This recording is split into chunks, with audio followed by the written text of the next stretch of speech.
phone, your first drink, your first taste of freedom, and made potentially long-lasting friendships. There were some awkward moments, some sad, many happy, and oh so many unforgettable ones.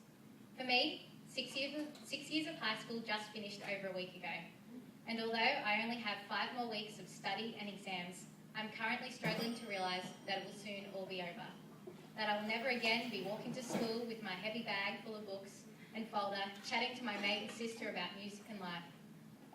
Year 7 is one of the biggest challenges in a 12-year-old's life to date. Almost 200 students began at Albury High School the year I arrived. The boys had grown their hair out over the summer, the girls now wore long socks and short dresses and were still slightly taller than the boys. We were one big group of kids from various primary schools, all trying to establish a place in a group. The boys were the most public regarding going about trying to fit in. They all seemed to spend the entire year attempting to establish who was the toughest. This involved frequent terrorisation and the occasional, "ooh, I've got you in a headlock," but no real physical contact. A popular method of establishing one's territory was setting playground bins on fire. How one found this intimidating and really lost. Year 7 was quite a scary time for some. We had gone from being at the top of the pecking order at primary school to being right at the bottom, small, lost, and trying to read our timetables. But we were all in the same boat. Then there was school PE. Personally, I enjoyed PE. I even chose it as an elective subject. However, it wasn't very popular amongst most of the girls. They would take forever getting changed, attempting to delay the inevitable.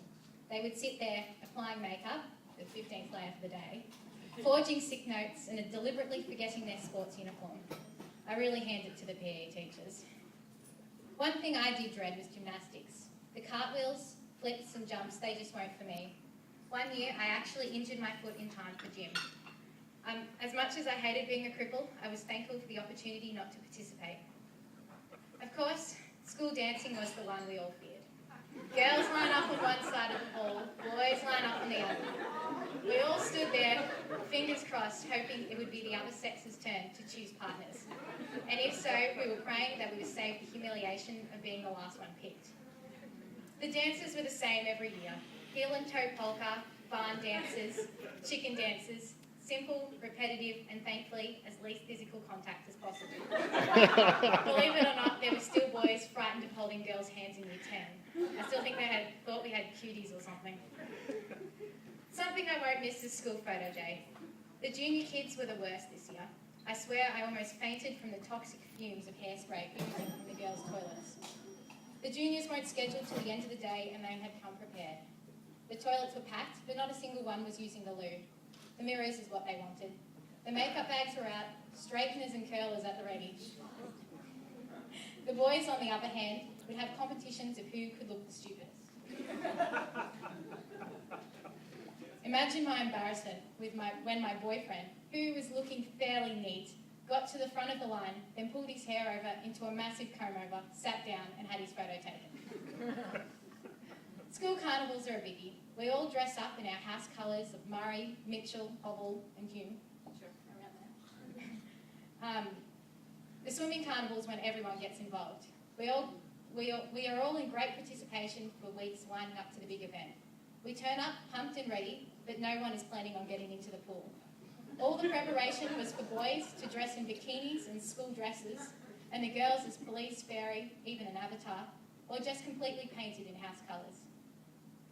The highlight of my schooling career would have to be my trip to Vietnam. There I was able to experience the food, the climate, the culture, be amazed and fascinated by the country's history, and be saddened by sights of poverty. It is the opportunities such as this one that I really enjoy about Albury High School. Always the opportunity to excel in arts, sporting and academically, to be involved in charities, to the excursions, the leadership opportunities and the people you meet. Teachers, politicians, professionals, past school students and of course most importantly, the friendships you make with your peers. What I will really miss are the little moments. Sitting on the grass at lunchtime or in winter huddled around the classroom heater, laughing and talking about the future.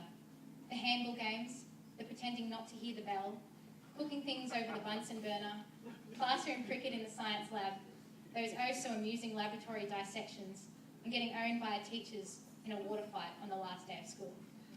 High school had been a massive part of my life, and I know that I'll never forget it.